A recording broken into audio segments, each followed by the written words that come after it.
don't understand how any of this is coming in. Amina Diak is not a witness that the state is calling at all. I don't have a burden, you keep telling me, which I know the law, but you keep telling me that, but it feels like I have a burden because I have to clean all this mess up. And we are back, Thank everybody for watching. Go ahead and hit that like button, people. Some people say, stop begging. Well, y'all don't make me beg, okay? Don't make me beg. Just hit the like button and I won't beg, all right? Now, we are going to continue with our mistrial marathon, our mistrial mini-series. We are looking at all the times that we can find mistrial petitions in court. Yesterday, we left off.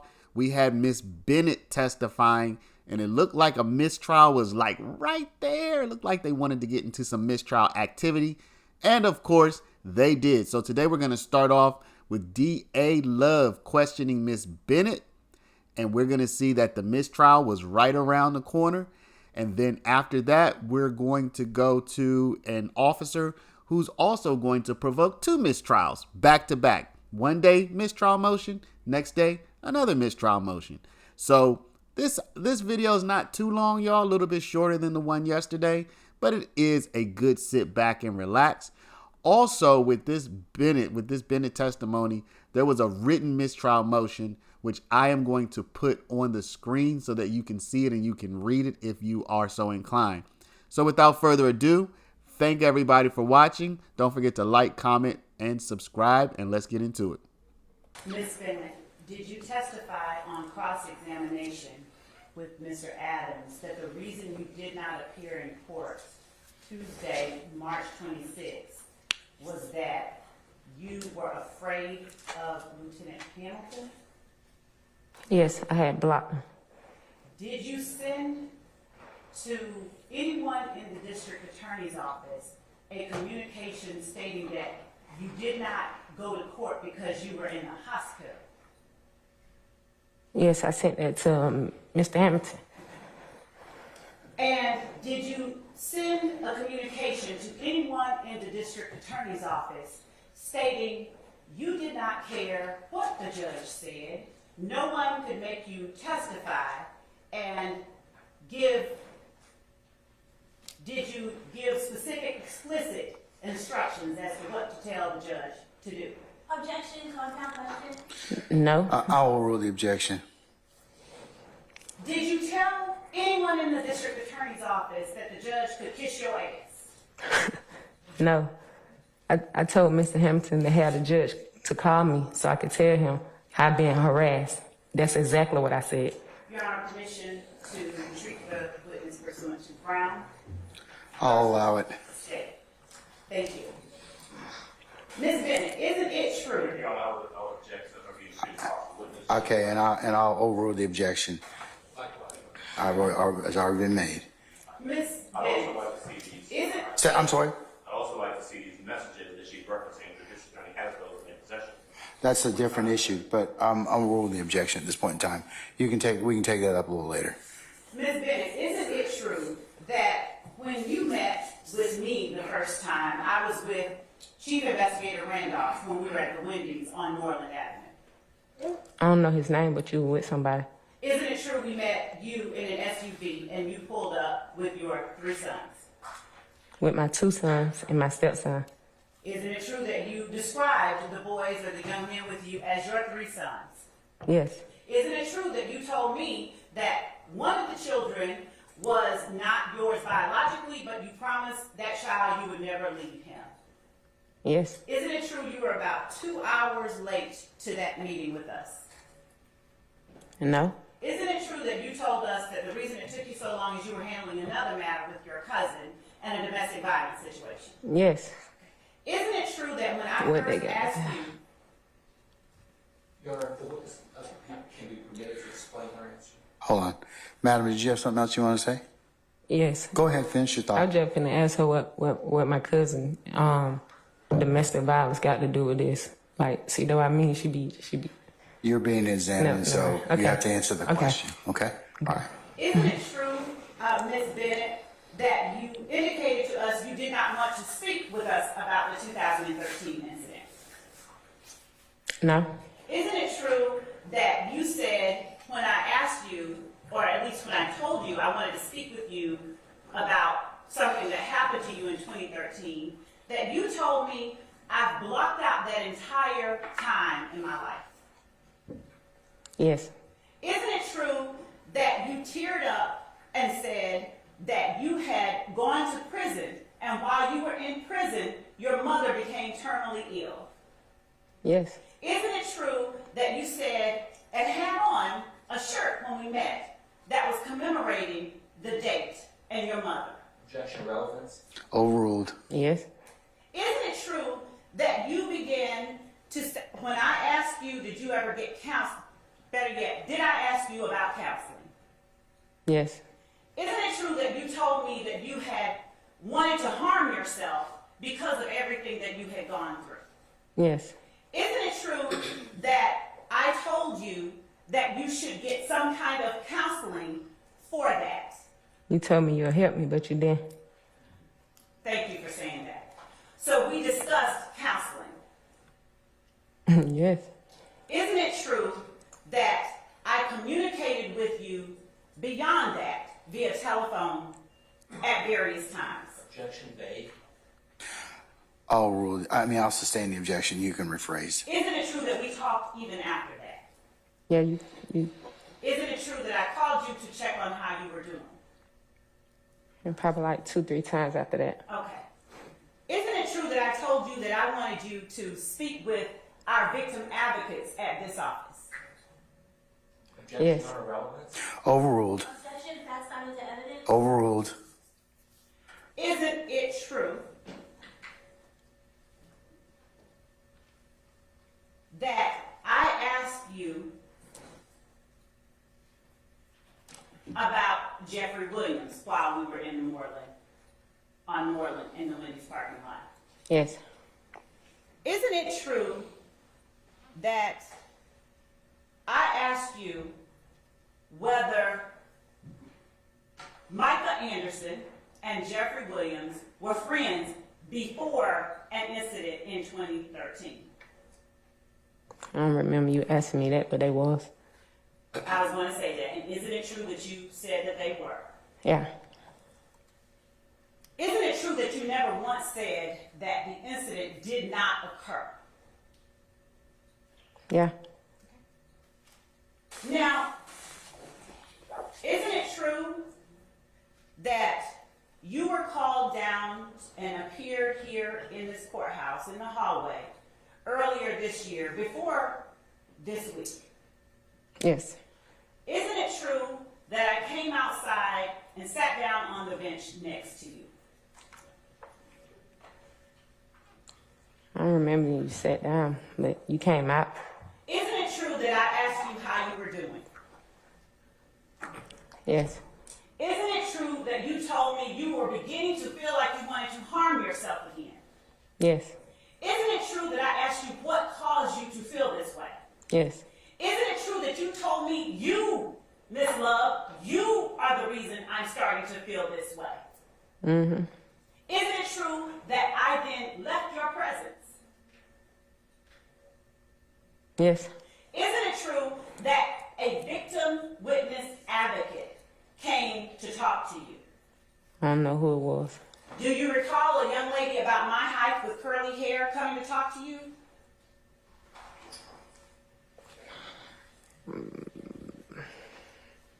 I don't know if she was your height. Do you recall a young lady coming to talk to you with curly hair and an accent? No, I remember a lady, but I don't think she was tall. But then it was like a couple of ladies, A so couple of ladies, thank you. yeah. Do you remember a shorter lady and a taller lady coming to talk to you from our office? Yes, I think they were from your office. Do you remember them talking to you about you wanting to harm yourself? One of them was talking about that, and then one of them was talking about something else.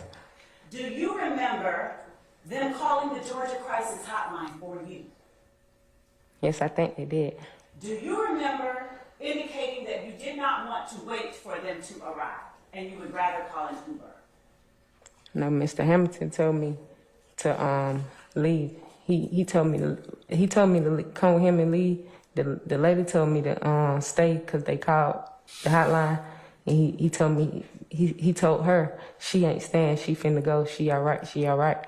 Is it your testimony that Mr. Hamilton instructed someone from our office to leave you all? Yeah, I went with him. They stayed. I gave her my phone number. Matter of fact, she just went. The lady who I talked to, she just went. I seen her earlier. She had on a gray suit. She was in the courtroom earlier? She said, she came in their room back there with me.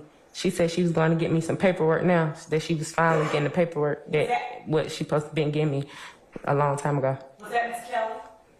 I don't know her name. Did she have a short bob? Yes. Okay, and she shorter than I am. Yes, but you said she taller than you, but she not. So, did you meet with a Miss Kelly who is shorter than I am and a young lady who's taller than she is? I don't know her name, ma'am. I just said that. Miss Bennett,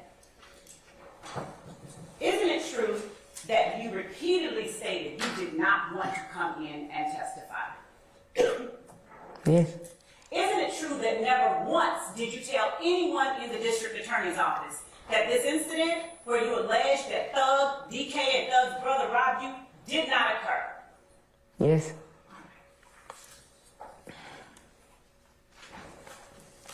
Each one of y'all I talked to, I told y'all the same thing, that I didn't know nothing about what y'all was talking about, and y'all start pressing the issue like, you gotta go in, you gotta do this, you gotta do that. Isn't it true that the only thing that we told you you had to do was to appear pursuant to your subpoena? What subpoena? Ms. Bennett, is it your testimony that you never received a subpoena to appear in court? No, y'all, I received word of mouth or text when I got to come to court. I never had a paperwork telling me I had to come to court.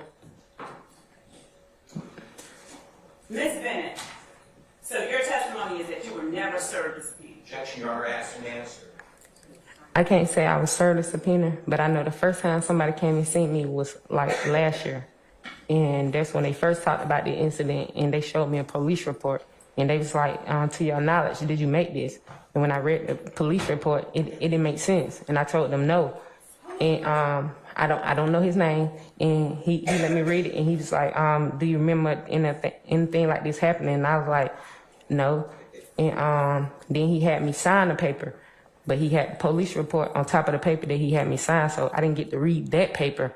And I asked him what I signed for, and he told me I was signing because he need proof that I came and seen him, and he seen me, and I had to sign that he seen me. And so I asked him, I'm like, so I'm in any type of trouble, like, do I supposed to go to court? Because I'm like, he talking about I was a witness to a crime in 2013. I'm like, sir, do you know what year it is? I was like, I can't really tell you nothing about 2013 beside my child. Like, a lot of things had happened to me, and I told him I couldn't discuss that with him. And he just told me to sign a paper stating that he seen me, but he didn't tell me what the paper is. He didn't let me read it. It was another paper on top of the paper, so I didn't even know what I was signing for. I probably could have signed my life away because he didn't let me read it. Isn't it true that you were served a subpoena on that day and you were given that piece of paper? I wasn't given anything. Only thing I ever had was cards with different attorneys or investigators or something like numbers and stuff like that on there. What did the person who talked to you that day look like? I can't even remember. I just know it was a man. I know it was a man. Was it a tall man? I don't remember him being tall. Isn't it true that it wasn't Lieutenant Hamilton? No, it wasn't him. Okay. I know exactly how he looked. I'm sorry, what? I said I know exactly how he looked. And isn't it true that you had no knowledge of a Lieutenant Hamilton on May 13, 2013? No. So you did not have knowledge of a Lieutenant Hamilton on that day. Is that correct? Objection, asked and answered. How many times you want me to say Hold it? on, wait a second. I'm going to sustain the objection. And isn't it true that on May 13th of 2013, I had never spoken to you in my life? Repeat it. Isn't it true that on May 13th, 2013, you had never spoken with me in your life? I never said I did. I'm asking a question though. Is it not true that you've never spoken to me up until that point? No. So is it fair to say you didn't know me or Lieutenant Hamilton on May 13th, 2013? Never said I did. Your Honor, she did not answer no, no. she just answered speaking to us. All right, I'll rule. No, the I objection. answered. You asked Rule the me. I said objection. no. I'm sorry, no to what? To the question you just asked me. That you did not know either me or Lieutenant Hamilton. And I said on no. May 13th, 2013. I said no again. Okay, thank you for 3 clarifying. times. Now, you were asked by Mr. Adams on cross-examination about an exhibit that was tendered by the defense. Do you recall me showing you State's Exhibit 29 Alpha Alpha yesterday? Oh, yesterday, yeah. Yes. Okay. And is 29 Alpha Alpha your Fulton County conviction from 2016? Yes, that's what it say. Say that again? Yes, that's what it say. Okay. Your Honor, the state tender State's Exhibit 29 Alpha Alpha, the self-authenticating certified document reflecting Ms. Bennett's conviction here in Fulton County. Any objection to states 29 Alpha Alpha? If it's the same as the exhibit that I've entered previously, then no, I have no objection. All right, it's admitted. Thank you. Now, Ms. Bennett, isn't it true that you are the person that signed this plea of guilty form? It was filled out and you read it. Yes. All right. And isn't it true that you entered a guilty plea to the charges on this indictment? Yes. Isn't it true that this indictment number is 16SC140484? Yes. Isn't it true that you pled guilty to participation in criminal street gang activity? That what was on there? I'll let you read it. Yes. And isn't it true that you also pled guilty to possession of marijuana with the intent to distribute Yes. and possession of a Schedule 4 controlled substance? Yes. I'm going to now show you State's Exhibit 28 Alpha Alpha and ask you to take a look at State's Exhibit 28 Alpha Alpha. Is State's Exhibit 28 Alpha Alpha the same exhibit that Defendant Williams' attorney, Mr. Adams, showed you and labeled as Defendant's Exhibit 212? I'll let you look at this page. You're saying is these the same? Yes. Yes. Okay. Isn't it true that you, in the document labeled Defendant's Exhibit 212, you pled guilty there, or at least were adjudicated guilty, for possession of marijuana with the intent to distribute, Yes. and for having control of cocaine, a controlled Schedule 2 drug? Isn't it true that those are the charges you pled guilty to? Yes. Isn't it true that you never pled guilty to possession of heroin? I ain't never had hair. Okay.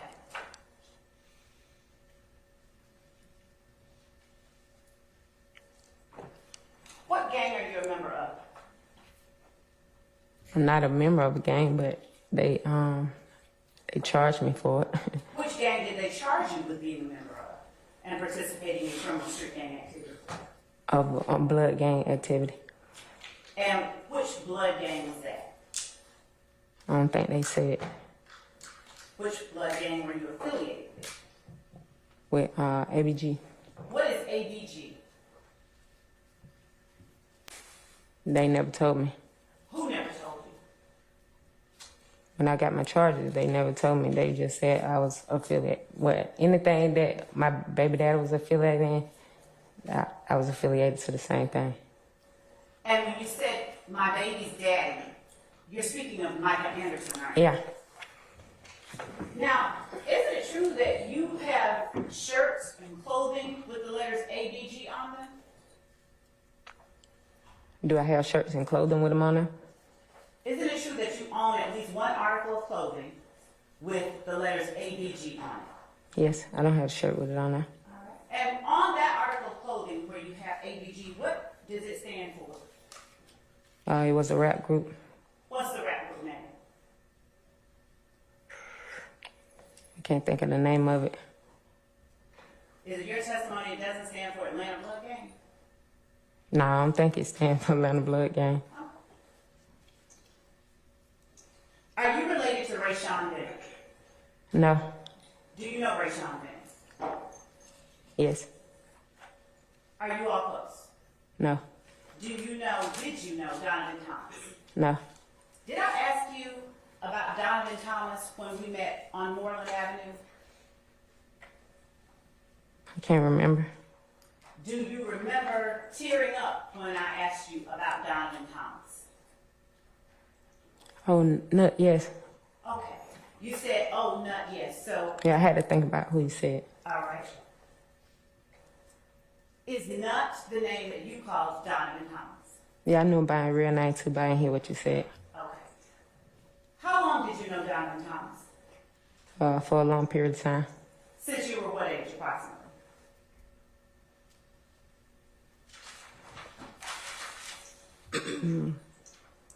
15 or something. Since you were about 15. Yeah. So, did we talk about him being killed when you and I met on Moreland Avenue? Yeah, you said something about him. And did you indicate that it was messed up what happened to him? Yeah. How is it that you knew Donovan Thomas or no? We went to school together. Were you all in the same grade? No. Who was older? I don't know which one of us were older. And would you call him a friend? Yeah. Now, Mr. Adams asked you on cross-examination about your relationship with defendant Jeffrey Williams. I'm going to show you what we will mark as State's Exhibit 30 Alpha Alpha, and Your Honor, I'd like to show to counsel for the defendants what I've marked as State's Exhibit 30 Alpha Alpha.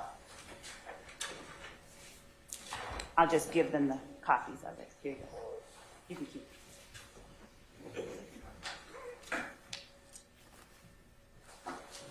I'm showing you what has been marked as State's Exhibit 30 Alpha Alpha. It's a photograph. Do you recognize the people depicted in State's Exhibit 30 Alpha Alpha? May we approach?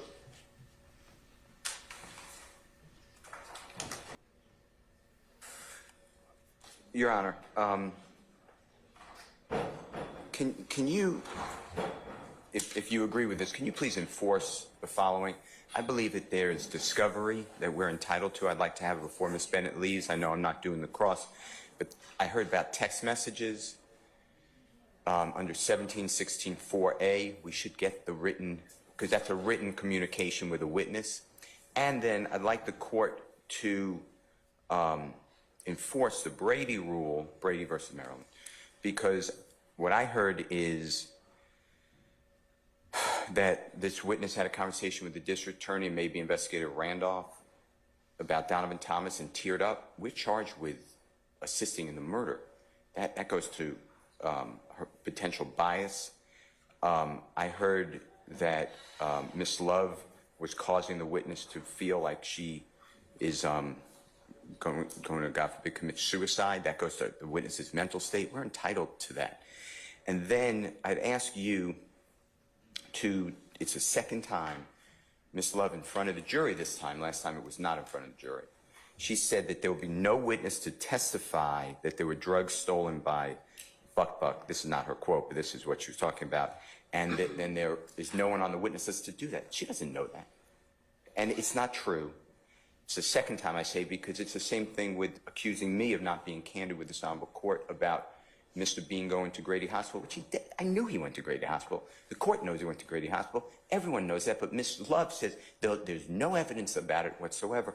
She shouldn't be doing that, especially in front of the jury. Neither one of you should really be doing that. Plus, statements of counsel are not evidence anyway. So I'm going to instruct the jury about that. But to your point, have you all turned over, or are you going to turn over the, if there are text messages between your office and this witness? Your Honor, I can certainly provide to counsel for the defense the how are you doings between me and Ms. Bennett, and I will gladly do that. There's also a video of when she was taken into custody that we are trying to upload so that can be in their hands as well. I don't have any problem with that. What about this? Okay, I apologize. About what now? What about the statements or about the text messages between your investigator and her? We can do that as well, Your Honor. We can All right. provide them whatever, all of that. All right. Well, here's the thing. You all should have made steps to turn that over already. I mean, that's kind of what causes this lag a lot of times, because think about it. You all, or it gets presented, they, being the defendants, ask about it, and then, you know, we all get put in the untenable position of it's delayed when it could have been provided up front. You all are not novice advocates. You all are very seasoned, so why wouldn't you just turn over the stuff when you got it and let them have it? Because, Your Honor, there was no substance to it. I mean, I don't mind giving whatever it is that they're asking. When I call her and ask her, hey, how are you doing? Happy New Year, and all of that, and she says, thanks, same to you. I don't consider that things that they're asking for, but if they want it, they're willing to have. I don't think that that's what they're concerned about, neither is the court. But that's the nature of our conversations and hers with our other members of our office. We will give them all of that to show the court and counsel for the defense. I'm not necessarily, and I don't think they're probably thinking about the pleasantries that you're having with your witnesses. That is the only, those are the only text messages that exist. So you're telling the court that there are no other text messages between your team, that is your investigative team, with this witness concerning any discussions that she has referenced on the stand? Discussions regarding the day she told me she wanted to commit suicide, and I was getting to that part, and I haven't yet done it. But earlier with Mr. Adams, she testified, I believe, that, well, inconsistently with the actual facts of what happened. Okay. That still doesn't resolve the issue of you have to turn over these statements. I mean, especially if that's what they claim they are in terms of, you know, and the earlier the better. Your Honor, I get there. To be clear and concise, there are no statements. There are pleasantries. There are us reaching out to her. We will give you and to the defense all of those. But to the extent that there is an insinuation that there are some statements or there are things beyond that, there is not that. So I will not only give that to them, I will make available the witness with whom the communication was made. So they're going to have every opportunity to flesh out whatever spin or whatever back tail they want to spin. We're not hiding anything. We don't have any reason to hide anything. We will give them anything they ask for. So I don't have the luxury of not turning over things to the defense. I don't have it. So to the extent that they want something like that, I'll give it to them. I don't mind. All right. Well, like I said, if it comes up later, unfortunately, I'll be put in a position where I'll deal with it. But, you know, disclosure is probably the better course in everyone's circumstance. And I'd remind the defense as well, if you've got things that because you've opted in reciprocal discovery, you need to turn those over timely and appropriately. I think that what you just heard, though, is forgetting that the witness said to the district attorney and investigator Randolph, I do not recall anything from 2013 because of trauma. That is totally... Well, if it's memorialized... She said that to me, to be clear. That is Brady. For a witness to say, I don't recall, for whatever reason, that is impeaching. Your Honor, that is a statement that goes against and can be, that's why prior inconsistent statements, and it's an inconsistent statement. That was not turned over. The point I'm trying to make to you is what I said. And I don't accept the representation that was just made, because these are examples of Brady. So I'd like all Brady to be enforced. That's all I'm at. And it's not that I want something or I request it, or these are the rules. Okay. And Your Honor, given that Mr. Adams is the examining attorney, I would ask that Mr. Adams be the one that's required to make these objections. But Your Honor, I will point out to the court that prior to Ms. Bennett ever taking the stand, I made everyone aware that she was claiming that she blocked out a whole period of time. On direct, I asked her, did you say you blocked out? She has testified that she said things did not happen. She never told us that. She never told us that. So to the extent that, one, there were statements that were made that we have made everyone aware of, there's no withholding, there's no Brady violation, there's no nothing like that. And an assertion, just bare blanket assertion, doesn't make it true. Secondly, if there were a statement given to me in the presence of an investigator, not only have we provided all of our witnesses, made ourselves available to make the witnesses available to them. Mr. Steele talked to Ms. Bennett. I still don't know whether or not he has any recordings. I still don't know what he has with respect to what she told him. So I think that's a little disingenuous to assert, but that's on him and he can do what he wants. But Your Honor, we are not withholding anything. We haven't withheld anything. Okay. And of course we will comply with our obligations of discovery and candor to the court at all times. All right. Summon Ms. Bennett, please.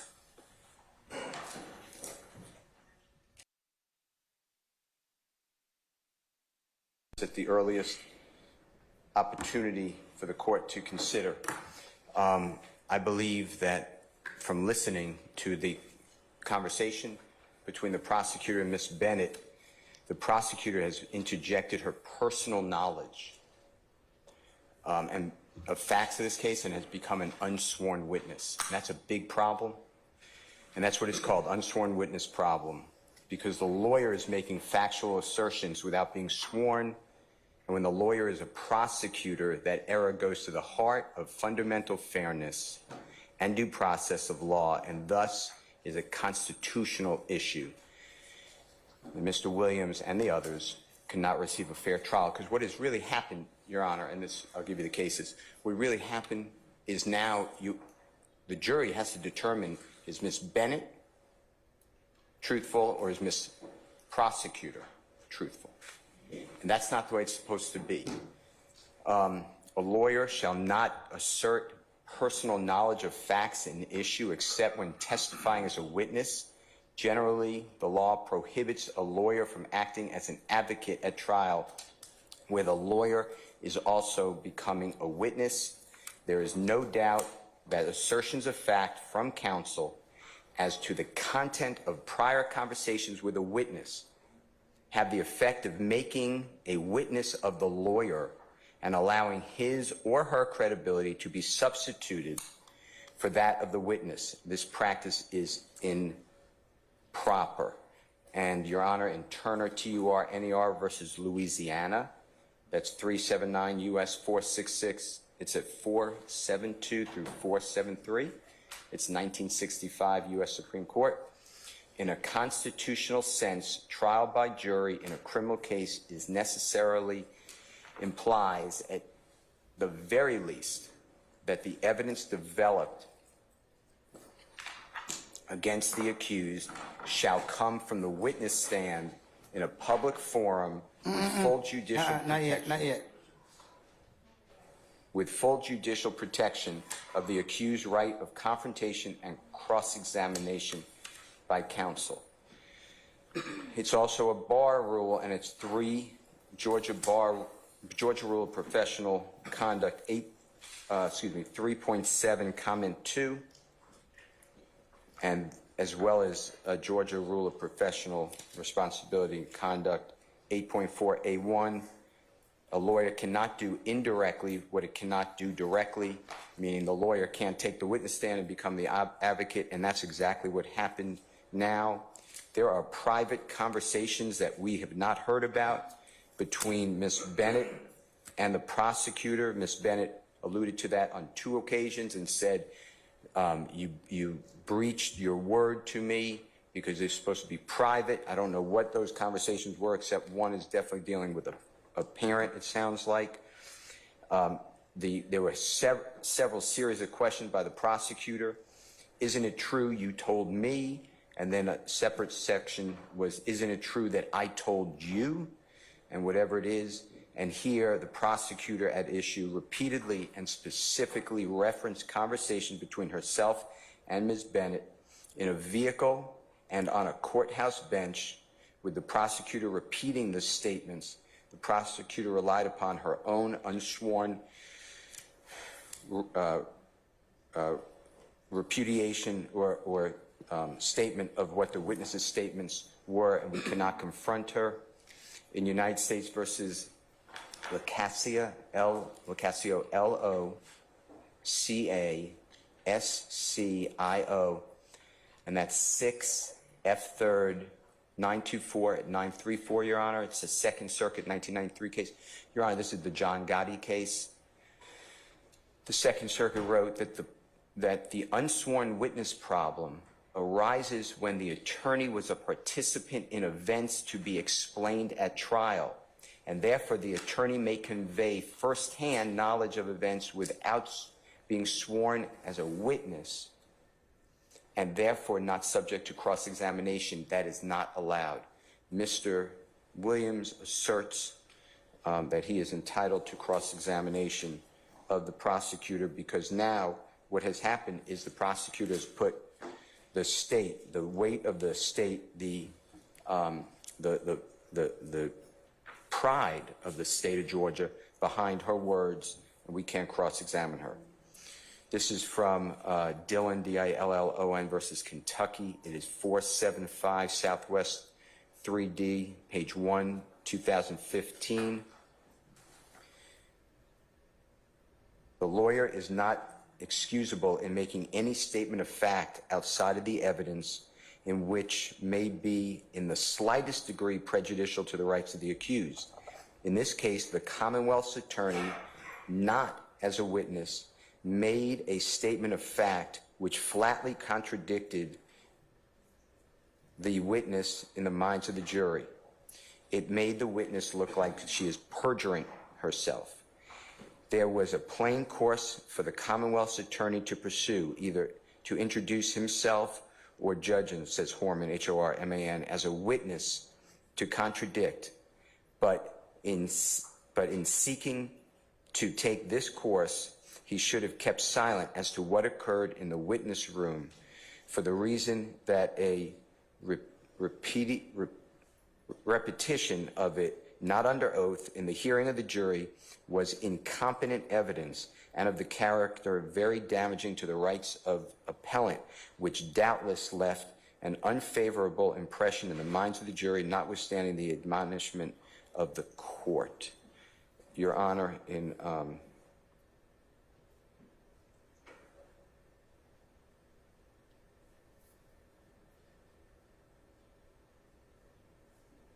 the Rule 3.7, comment 2, a lawyer shall not in a trial assert personal knowledge of facts in issue except when testifying as a witness.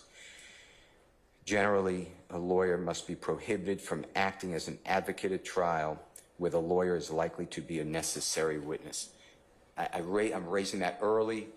This is a very serious issue, but here, I don't know how we got here, but all I know is I sit there and I see text messages between the prosecutor and a witness that are now in evidence, and the prosecutor saying, didn't you tell me, etc. I'm not going to repeat, of course, but that is my motion, and my motion is that for whatever reason that was done, the state of Georgia has caused one of their prosecutors that now has to be lifted from this case. If not, I am moving for a mistrial because I cannot cross-examine an unsworn witness. Lastly, Your Honor, this is a separate issue. I would like the phone of Ms. Bennett to be returned to her because I believe, based upon what I'm hearing, that there is exculpatory information on that phone. That phone is being held by the Fulton County DA's office. I've not seen the process that this court ordered, but I did see a video, and I will tell you that according to the video that I saw, I may be wrong, but according to the video I saw, Ms. Bennett did not have her phone on her when she's arrested, so it should not have been put in property, and it's not in property, it's with the DA's office, and I'd like to look at that phone if Ms. Bennett allows me. I don't have any other way to do it. But without having it, I can't ask her for it because she doesn't have it. So those are my issues. I want to raise them today because they're ripe, and I don't know how we're here, but that's my issues.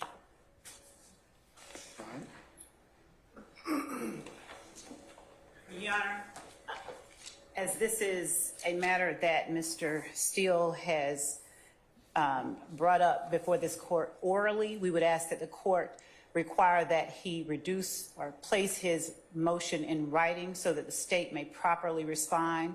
We would ask that the court require that Mr. Steele, in his written motion, provide any legal support he has for the assertions he is making to the court, regardless of the fact that he said, I just wanted to put the court on notice. He has moved this court. I believe that this is not a proper motion to be made orally, that it is one that should and necessarily needs to be made in writing, and the state given the proper opportunity to respond in writing with legal support for the state's position. And I'd ask that the court allow us to properly address this motion before this honorable court, either on next week while the jury is in recess or at any other time that the court deems proper. Mr. Steele, can you reduce it to writing by Monday? And Your Honor, I'd ask that we be allowed to and required to provide the court with a brief in support of our respective. You got till Wednesday. Thank you. That is Wednesday, perfect. Mr. Steele's going to turn in his written product to, or file it by the 1st of April. You'll need to turn in yours by the 3rd. Thank you, Judge. And he will be briefing his argument. I need a written motion. I concur. I agree with the state that it needs to be put in writing. Your assertions and allegations, Mr. Steele, and then I'll let the state respond to that, and then I'll hear argument on that issue appropriately, and enter an order to that effect. All right, that's the first thing. That covers that, the counsel's witness issue. All right. What about the Miss Bennett's phone? I think the same thing, Mr. Steele. It's probably going to need to be put in writing. At this point, or what I could do is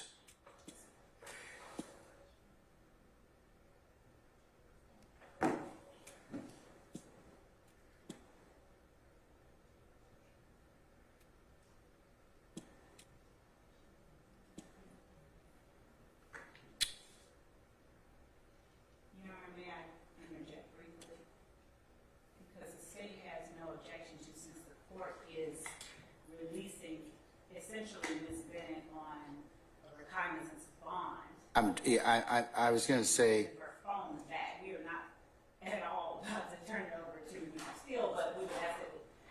Well, what I would do is, because the search of one's phone requires a warrant, and you're not. So she can have her phone back, and if she wants to let anybody look, I mean, if the state wants to use the process authorized by law for to do that, that's your course.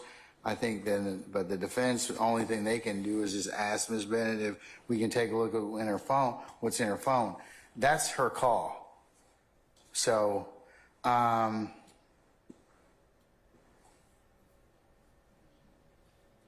you're saying at this time, Ms. Love, you don't have any issue with returning her phone to her? No, Your Honor, not. Okay. She's being released from custody, no. All right, then that can occur, and Mr. Steele and others, you can ask her if she's willing to turn over any of the whatever is relevant to your inquiry. I'll leave that up to you all. That suffice? Okay. All right. Okay, so, Mr. Weinstein, before the day's out, did you complete your order? You've got that look. Apparently I not. do have that look, Your Honor. I'm sorry, what Apparently order- not. What order would you like me to complete? Should I totally forgot? No, that's not the one.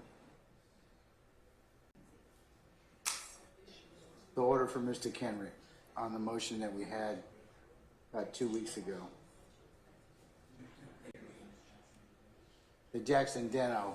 Oh, I believe that has already been submitted to the court and entered by the court. I can double check that, Your Honor. Your Honor, my memory is that Mr. Weinstein did in fact, at least he sent to the state his proposed order, and the state responded with its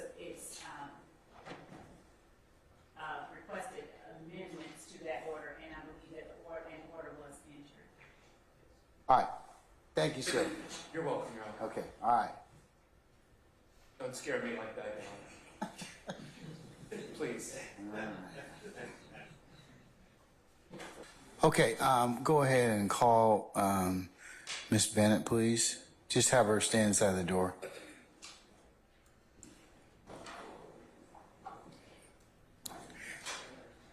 Miss Bennett, we're good. Say again? Oh, thank you. Okay, we'll see you on the 8th, okay? All right.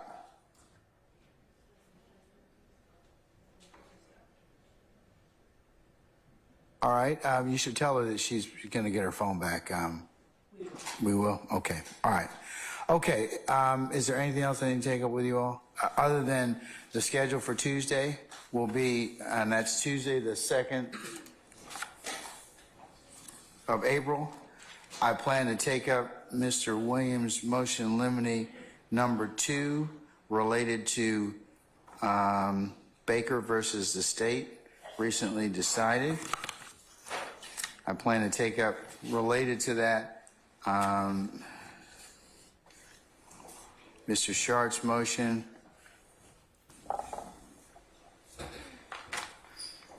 on behalf of Mr. Stillwell, similarly situated.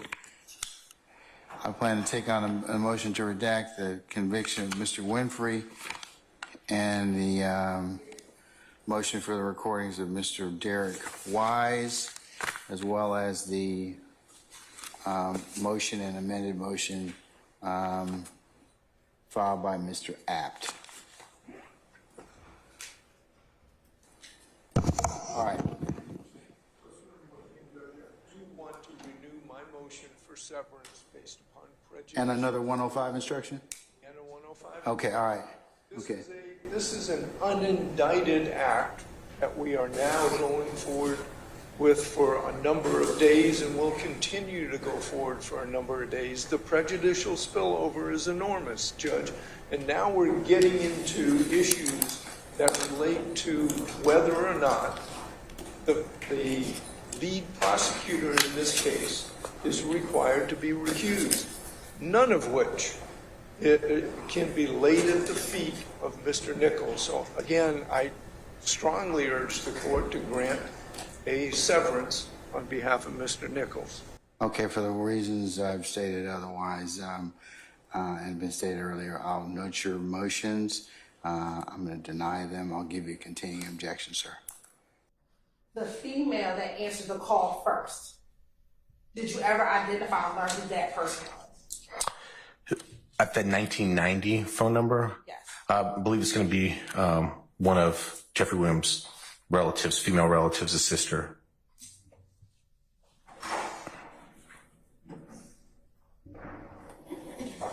Do you know which one, or you just know which one of his relatives, one of his sisters? It's, the last name is Greer. I want to take you to June 28th. Jail call.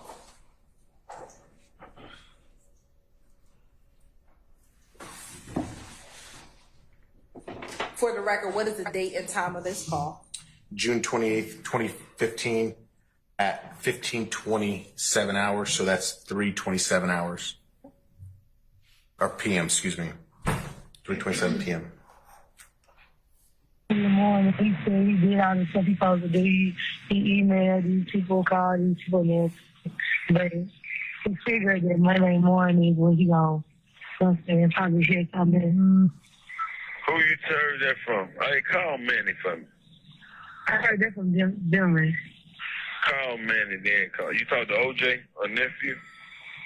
No, I talked to Amina, and I told her. What she say? I told she want to call her when you on the phone. Call her right now.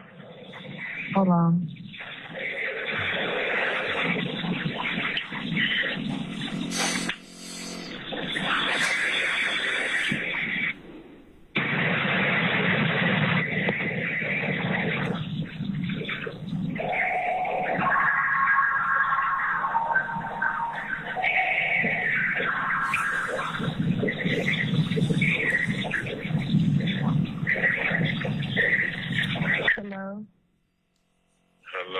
Hello?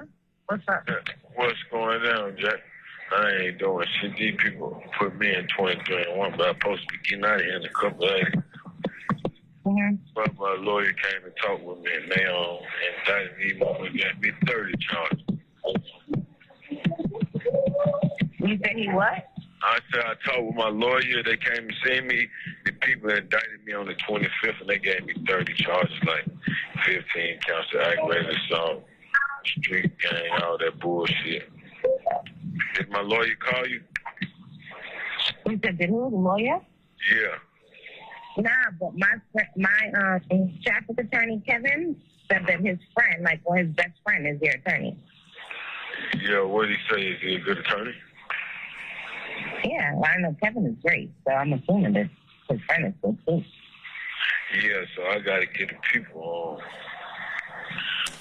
40 or 50 grand. He wanted 100, but I told him I got to work out a payment plan with him.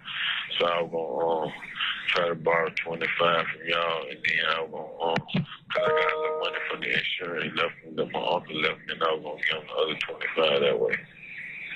Mm-hmm.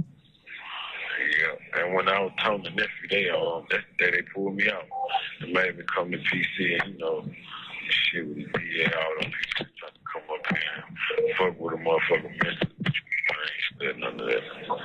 So I'm just shit. When my lawyers came and seen me and stuff. Mm. And the lawyer is Manny and Lawrence Zimmerman killed, boy. What's his name? Lawrence Zimmerman and Manny Aurora.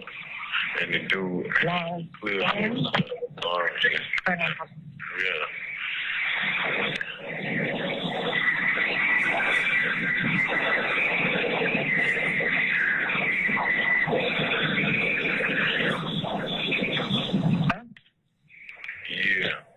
Yeah, sorry. It's just keep on calling my phone. Yeah, but if they can't do it, just let me know, and I just have to go my way about my auntie. All right, Lawrence Zimmerman, I can see. And Manny is the man who, that I be dealing with, because I deal with. Who is it? Manny? Manny Aurora. His number 445789444. 57890 what? 9444. 44. Who is he? That's Manny Aurora. That's my lead attorney, the guy that I always deal with. That's him. But he's going to give me a better understanding, you know what I mean? Because Lawrence told me a book, damn, when I told him, my lawyer told me, everybody be on the same page. But shit, I ain't doing nothing. I ain't going to call nobody while I'm up here. Right. They try to put me in PC to make it look like let's get all over there. And then folk playing outside game, they come get me at 4, 5 in the morning, asking do I want to talk with you. I said, I can't talk to nobody without my lawyer. So they left me up here for 3, 4 days, and I only get to come out an hour a day. Yeah, they doing that though also so we high profile anytime, you know what I'm saying? Yeah, I know that, but the only time you go in PC is when you fill out the forms and ask for that, Yeah, that is the way it is. just a mind game. I don't know. Yeah, probably so. Yeah. And to make everybody else get nervous. You know what I'm saying? Like, oh, why he in PC? Why you know what I'm saying? Yeah. I think other people start getting nervous too. So, yeah. So. There ain't no other mind game they playing. Yeah. So I was just letting motherfuckers know what was going on. Shit, my sister, she had called Duke phone to let him know what was going on. I'm just dealing with this shit, but hopefully my lawyer, I'm supposed to be out in a couple of days because the colonel, the person running the jail, the person that made me come to PT, Colonel Prince, and she don't want to allow me to get out of here. That my lawyer said. So shit, I'm just dealing with this shit day by day. I went tripping being by myself, but you know, motherfucker get closer to God. And, you know, I read the indictment papers, man, and shit, all some bullshit. He say, she say. Mm-hmm. So shit, we just waiting, and I might go to court, because I was going to court on the 30th, so I'm not going to court. It might be 3-4 months, so we're going to rush for the speedy trial, so shit, I just sit back and see what happens with it. So, yeah. But I was just letting you know what was going on, so. All right, so what do y'all want me to do? Call these people? You can call Manny at the Manny or my sister, and if any the Manny and Manny gonna go to Lawrence, because both is 3 attorneys. Okay. And them motherfuckers, man, that shit crazy. They indicted me with 30 charges, street criminal gang and all that shit. So Manny was like, you know, like I was telling you, you know how they try to make it like YSL. This shit is an enterprise. Mm-hmm. I might need to drop a paper saying, you know, that I work, which is right. You know what I'm saying? Oh. Okay. So it don't make I got a little puppy. Oh, congratulations. Yeah, man, I'm everything. in You here. know. Thank you. All right, I'm gonna call him. He's out of town, but as soon as he gets back, then I'll let him know what's going on, and then get this can give us a call. Sit down, yeah. All right, if you don't mind, you can give Manny a call today or tomorrow just to let him talk to me and touch bases, so they don't think a motherfucker playing on the financial end. I'm gonna call him today. All right, I appreciate you. I'll call you tomorrow. I got you, Dad. Days. I see my lawyer or my sister call you, keep you posted with everything. I really All right, appreciate it. hold your head. Oh, you know that, no question. Keep me. All right, thank you. Thank you. I will, and I still try to come up if I can. If you can't get visits still or no? Yeah, I can. Okay, I'm gonna come up here. But I'm gonna try to wait to get back to population before I do all that shit. Okay, then. All right, thank you, love. 11 o'clock, I push my time back. Yeah.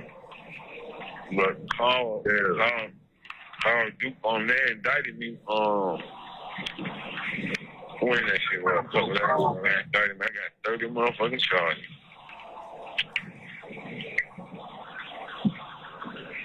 With 30 charges. Yeah. That must be on some shit like. It's like the same charges over and over. I got 12 aggravated assault. They've been counting the number of people and shit. Yeah. Then I got whatever racketeering there. I got 3 or 4 of those. Then I got street criminal gang. I got my YSL enterprise of the street gang. When I got told I got paper, I work for YSL. I work with them. So man, I'm a roller. Yeah.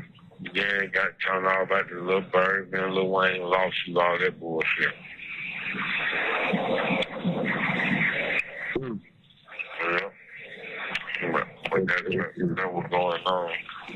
So my lawyer said it'll be a minute before I go to court. I'm gonna rush for a speedy trial, so shit, what was it got? So the thing ain't cool. And then another thing, we shit let Amina know they got paperwork up in black and white showing, you know, that I work for the company. So it's not gonna look like street business. Okay.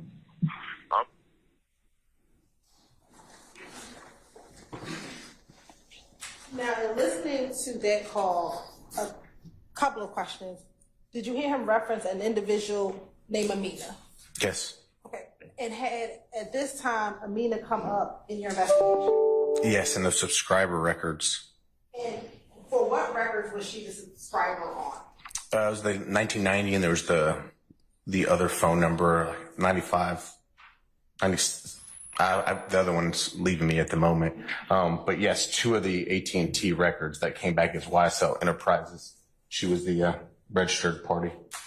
And at the time, were you aware of what her role is or was with YSL back in 2015? No, at that moment, I didn't understand what her role was, no. Did you learn of her role with YSL? I mean, eventually. What was that? So she's kind of like, I guess, the person running the legitimate business side. And in that call, did you hear Jimmy Winford ask Amina to get him on some paperwork? Yes. Was that significant to your investigation? Sure, absolutely. Why? Well, I mean, the last statement he said kind of sums it up. He needs paperwork to make it look legitimate and not, in his words, street stuff. So he was trying to legitimize his association with YSL. And in listening to the call, did Mr. Winfrey mention that he had read his indictment prior to making this phone call? Yes, correct.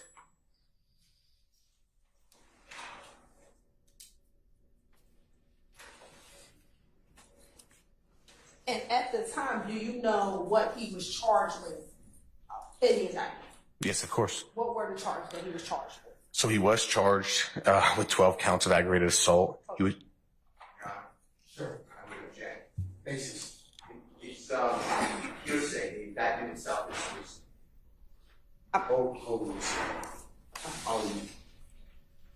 Sorry, go ahead. So what the question was, what were the charges in the indictment? He was correct. There was 12 counts of aggravated assault. There was RICO charges. There were Street Gang Terrorism Act charges based on those predicate acts. And I think there was a domestic terrorism charge in there as well. And with the Street Gang charge, do you know what gang he was charged with being affiliated with? Yes. What gang is it? YSL. Your Honor, that's, What's your objection, sir? A is wrong, but B is hearsay.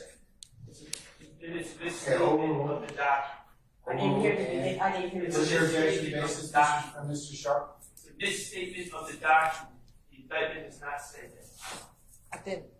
You're right. My question didn't ask what the indictment said. I asked him about what gang he was being charged. I'm overruling objection, sir. What gang? So the gang, ultimately, the subset is YSL.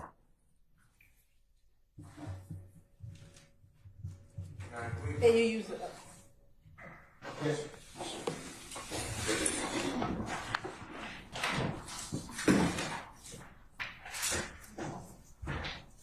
Our jury has left us and our witness is still outside. Agent Reese. Okay, all right. And since our tech died at the bench, that's just old school. All right, so State, I think you were about to respond to Mr. Steele's assertions about the indictment and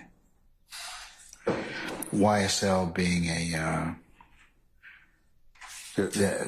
our witness testifying about them being a criminal street gang. Yes, Your Honor. So first, there was the assertion that Investigator Racy had to be a expert to talk about the fact that his investigation led that YSL was a gang. That he does not need to be an expert. That is what his investigation revealed. Within the indictment, Your Honor, while the specific charge identified the blood gang, when you look at the preamble or the background of this indictment, especially the RICO charge, it talks about YSL and YSL being a blood gang subset. And my next question I was getting ready to pose to him before the objection is, you said subset. Tell me, what do you mean? So he could have elaborated as to what was contained further in the indictment, which was In the charge, it says blood gang. However, he knew and learned from his investigation that YSL was a gang. Why is this important? If you listen to this call, Your Honor, he talks about in the indictment that it said YSL Enterprise. And so at that moment, he asked Amina to put him on the paperwork. So it looks like, well, he tells her, I need you to put me on the paperwork. And then later on, he tells his girlfriend, remember to tell Amina, put me on the paperwork so it doesn't look like street business. And so what I have to get the witness to testify and the jury can believe or not is, well, what did you understand it to be before, and why is that significant that he needed to be placed on paperwork so it can look like it's not street business? Yeah, I remember us talking about this last week. So and so it puts the call in context, and that's why we went into that line of questioning. Anything further, Mr. Steele first, and then Mr. Sharp? Yes.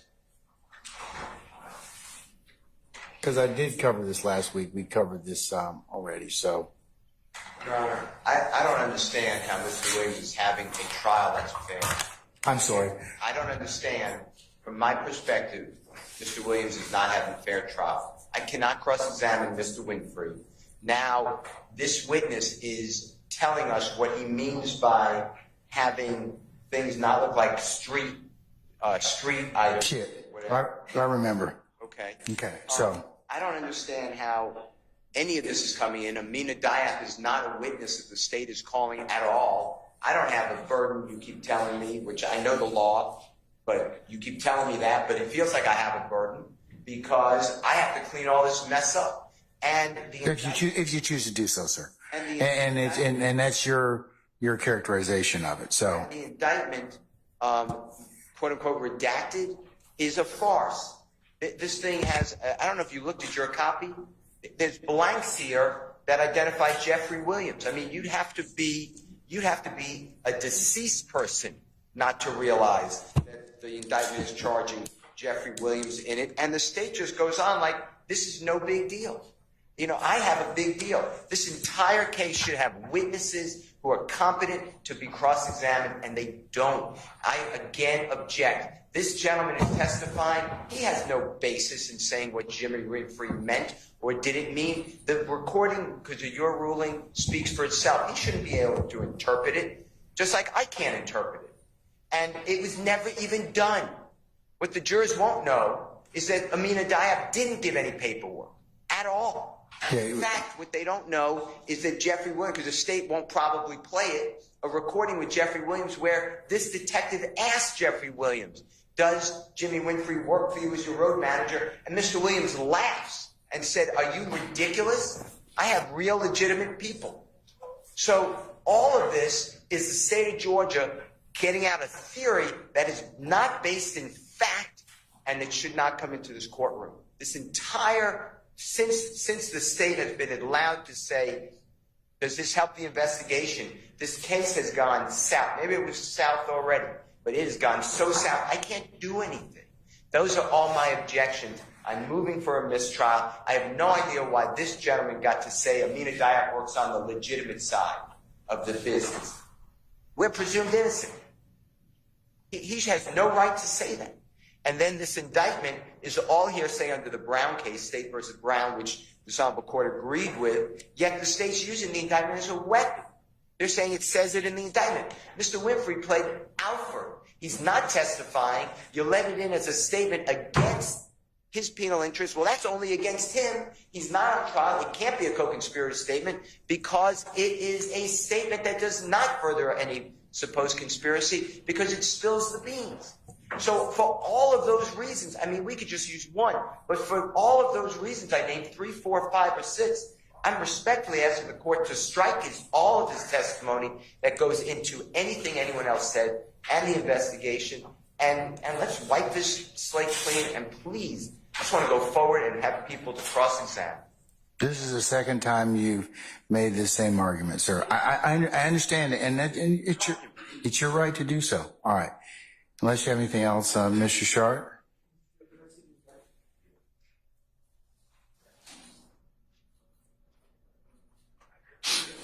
Your Honor, of course I agree with what Mr. Steele just said about Jimmy Winfrey's plea being coming in as evidence against the rest of us when he is not taking the stand.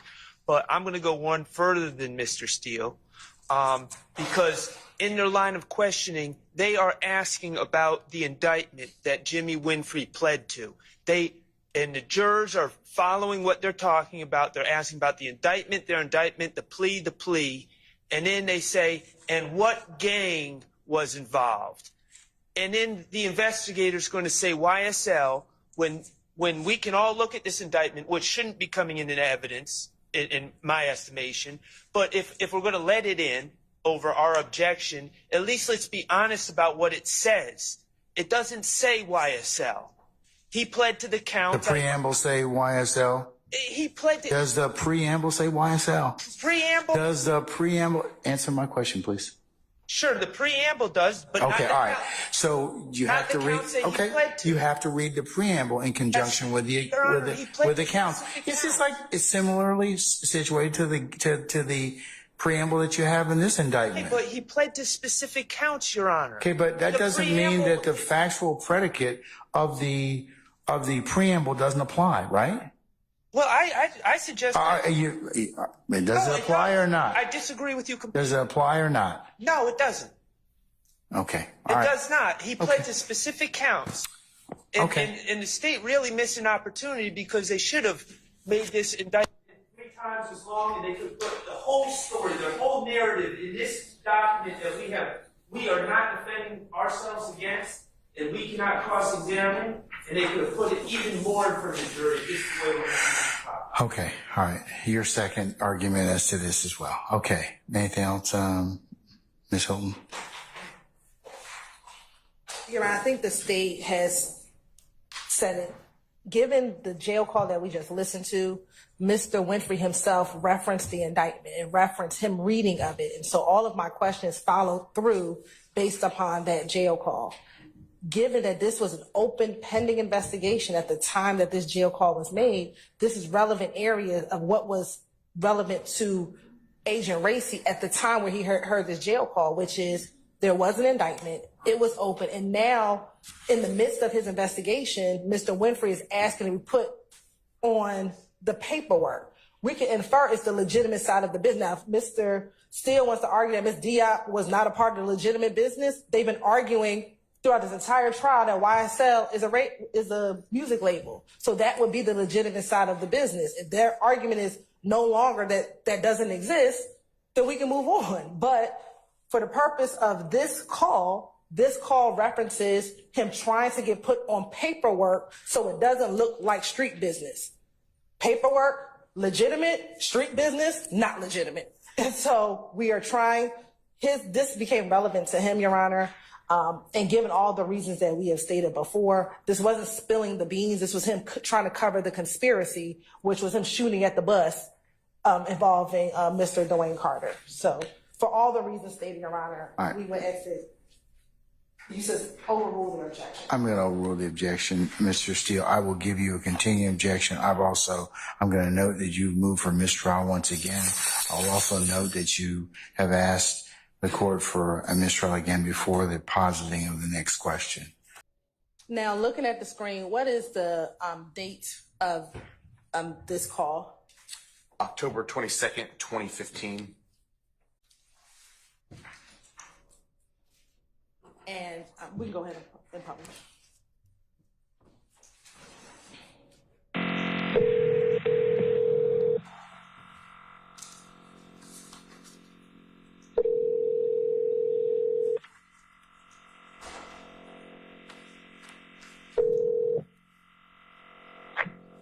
This is a Global Tel-Link prepaid call from it's me.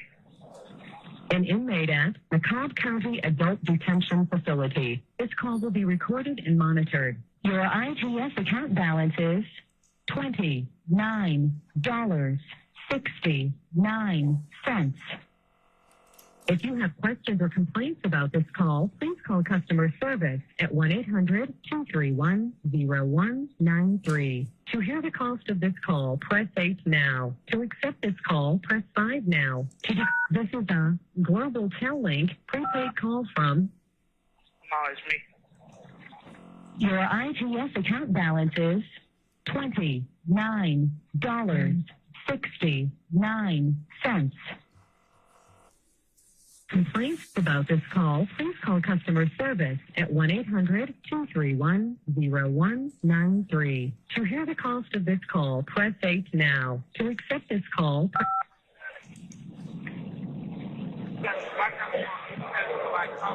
Yo. Dion went out like radio. Hello. Yeah. Yeah. Where shout at? Hold on, I'm finna call him back. What did he even tell me, Sean? Man, he won't tell my shit. He said when you get out, you gonna have a Porsche. Yeah, tell him to give it to you. Nah, he told me you do that. You know you're gonna do that, man. Yeah, he ain't the man. You don't get you a Porsche, man. You ain't got no choice. Hey, man, like what Bun B said, you better guard your crib. We sit down for a couple months for a Porsche in $250,000. Hey, come on. Hey, my boy ain't changed now. Hey, we'll be here. Hey, man. Oh my God, it's the fan, how you need to be out. Huh? Hey, come on. Call. Now, do you remember what time that call was on October 22nd? It was 21:33, so 9:33 at night. And was this call made on Mr. Winfrey's PIN? No, it was not. How were you able to find this call? By doing basically kind of like a reverse search, basically giving the phone numbers that I had previously observed Mr. Winfrey calling to the custodian of records at Cobb County and having them query those phone numbers in their system. So then in doing so, I could see that basically these calls were listed from Winfrey, and then all of a sudden there's a couple calls to that same phone number in another inmate's name. And so I requested those and received those. And the phone number that you queried, did you have a name associated with that phone number? I likely did. I need to check the report if you don't mind to refresh my memory. We're looking at your report, help refresh your memory. It would. We're looking at 6-171 Echo, help refresh your memory. It should be right in front of you. Yes, my report, yes. And directing you to page 183.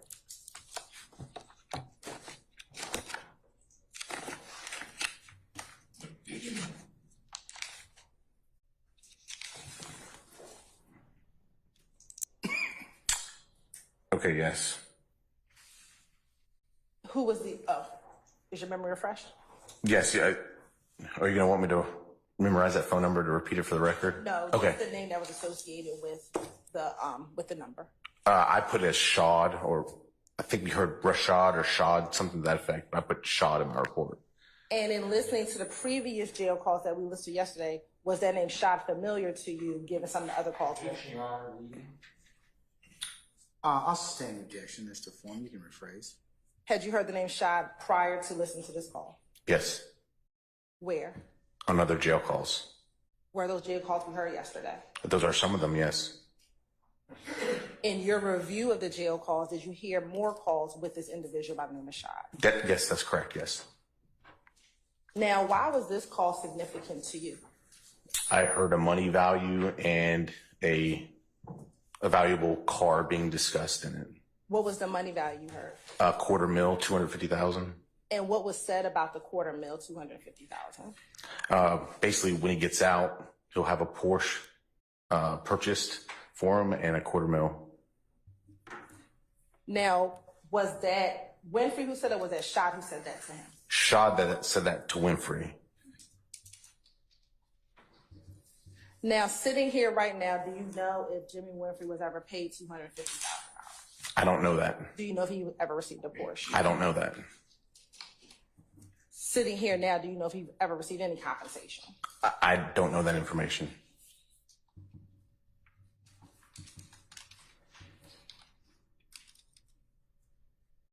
Was there anything else of significance to you regarding this phone call? I mean, the fact that he was using someone else's PIN, so it was something that was at least being attempted to be concealed through his own PIN number. Speculation. I'll overrule the objection.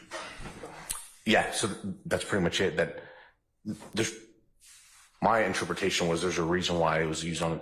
Calls for a narrative. I stands to form.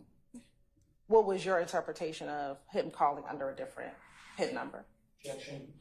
Speculation. Overrule, sir. There's a reason why it was not on his PIN number. As it relates to this case, do you know if Jimmy Winfrey ever took a plea in this case? He did. In relation to this phone call, how much time passed before he took a plea? It was approximately a month later, or maybe a month and a day, but a month later.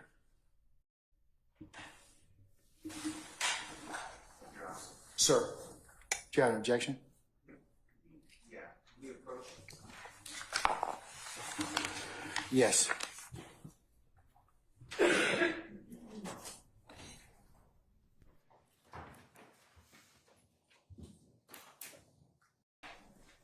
Yes. Did he plead soon after? Not soon. Did he plead after you heard the phone call? Yes. When was that? So this jail phone call was October, so it would have been like November, maybe 23rd, something like that. 2015? 2015. Now, did you learn that Mr. Winfrey had to,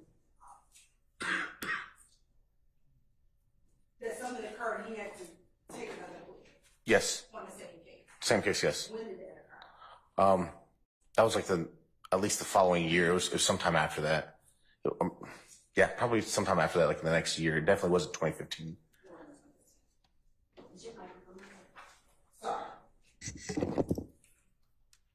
Ladies and gentlemen, any other minister inquiry me? So not, I'll release you till tomorrow morning. I don't have can I make a motion and just let me know if I can do this tomorrow so I don't waste the time. Is that okay? Not waste the time, but take up the time. What motion do you wish to make, sir? So I made it at the bench. The state asked Double Agent Ray C. whether Mr. Winfrey pled guilty shortly after the October phone call that was played over objection, where he was, where an unknown person states that another unknown person stated he would get a Porsche. Yeah, we covered that already. So what's the, you have an additional objection, sir? Yeah, so this is my issue. So the state said, did he plead guilty? Knowing, and But we covered that, Mr. Steele. We covered that. So what's the additional ruling on it? knowing that that was not a guilty plea. That was a coerced guilty plea is not a guilty plea. But we had a discussion at the bench, and I told you that you can inquire into that depending upon what was testified to. Okay, and I'm going to do that. I propose, but my point is that was so low blow to say a month later a man who was coerced by a Superior Court judge in Cobb County pled guilty, that I don't know if I can overcome that, because the impression is that Mr. Winfrey was being rewarded for his guilty plea. The state knows that guilty plea was not. But we don't know as I mentioned earlier at the bench, we don't know the circumstances of why that particular first guilty plea was rejected. I don't think it's relevant for our purposes. I think the state said they weren't going to get into it. So again, for the second time, because we covered that up at the bench, do you have anything else you wish to add to that? I don't think the state was trying to insinuate anything. If you want to test that or reason, because it might go to bias, it might go to motive to misrepresent. So it bothers me a great deal, and I'm surprised, but I'm not ever in the mind of the court. It doesn't bother the court because it doesn't go to bias, and the state knows exactly what they did. They know, and you know. I don't. The first time that I knew that there was an appellate opinion is when you told me, and that's it. I don't have any other knowledge of that. Well, I read every opinion, and Winfrey versus State specifically states, and it gives what happened.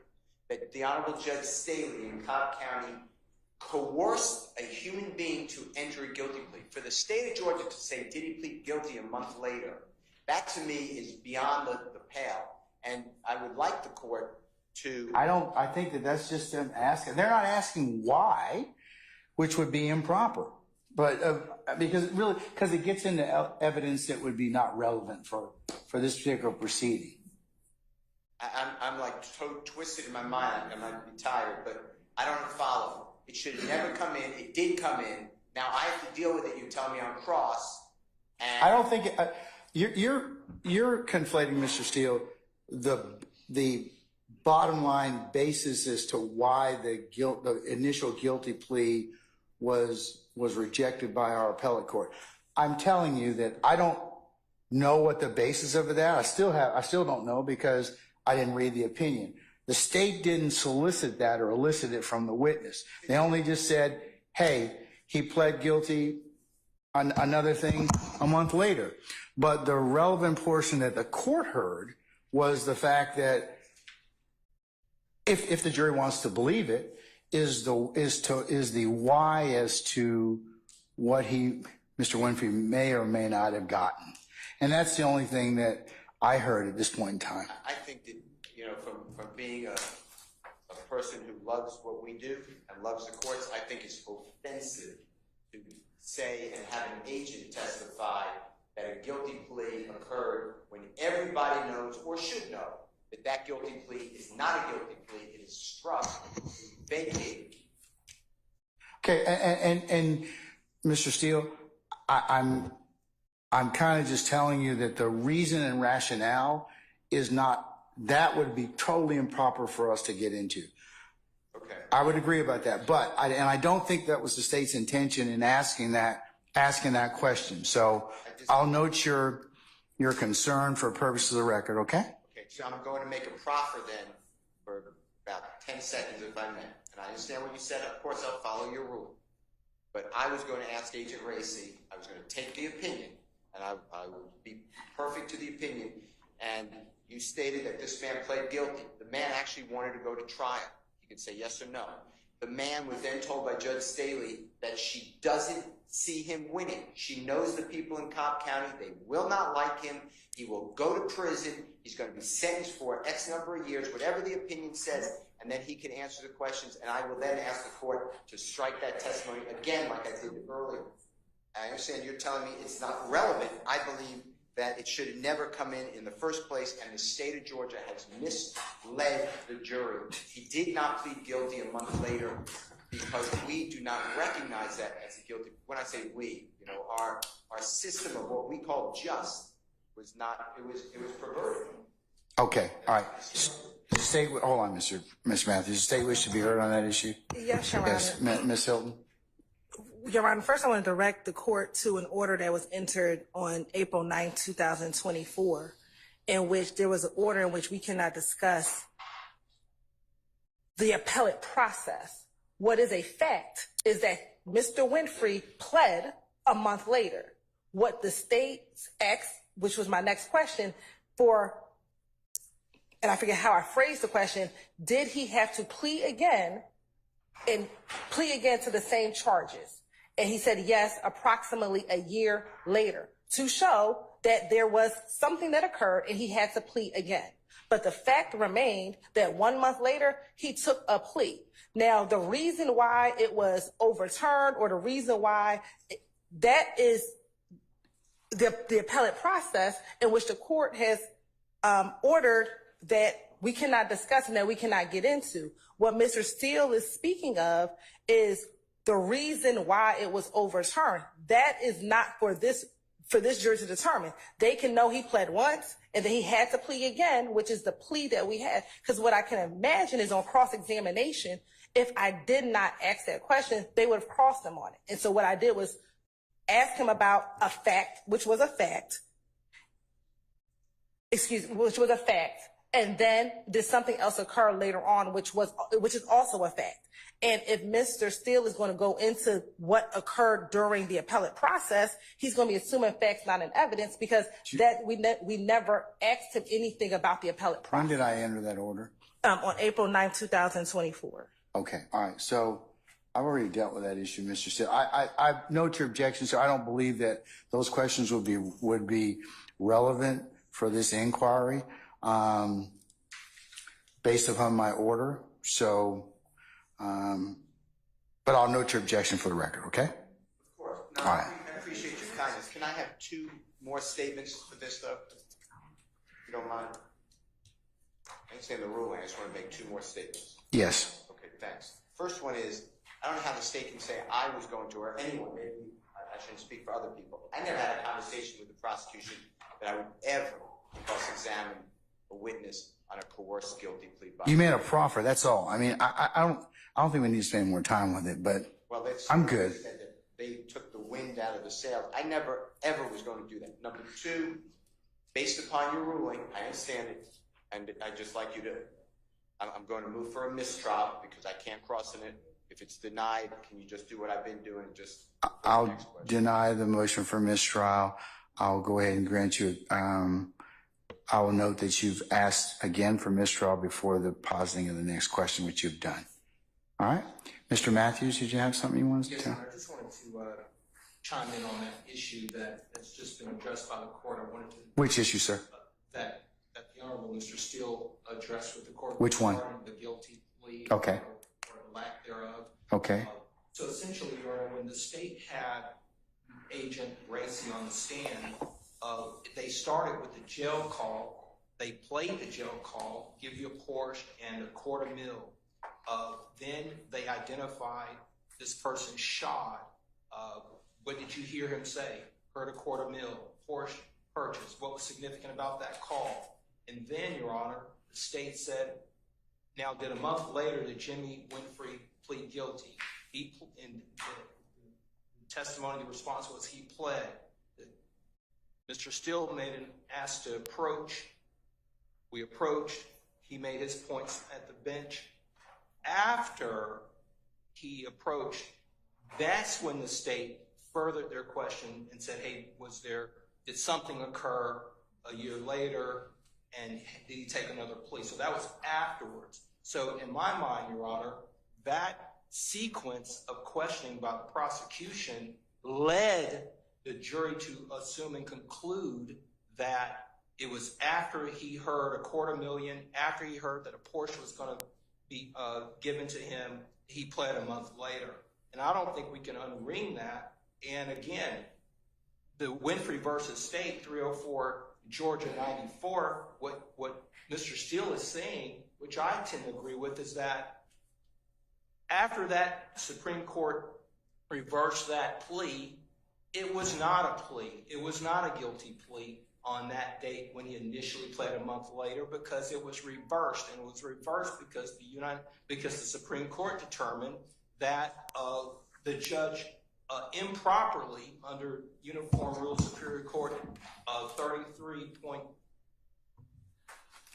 33.5 paragraph A, determined that she improperly involved herself in plea negotiations, and there are a number of quotes, this opportunity is going away.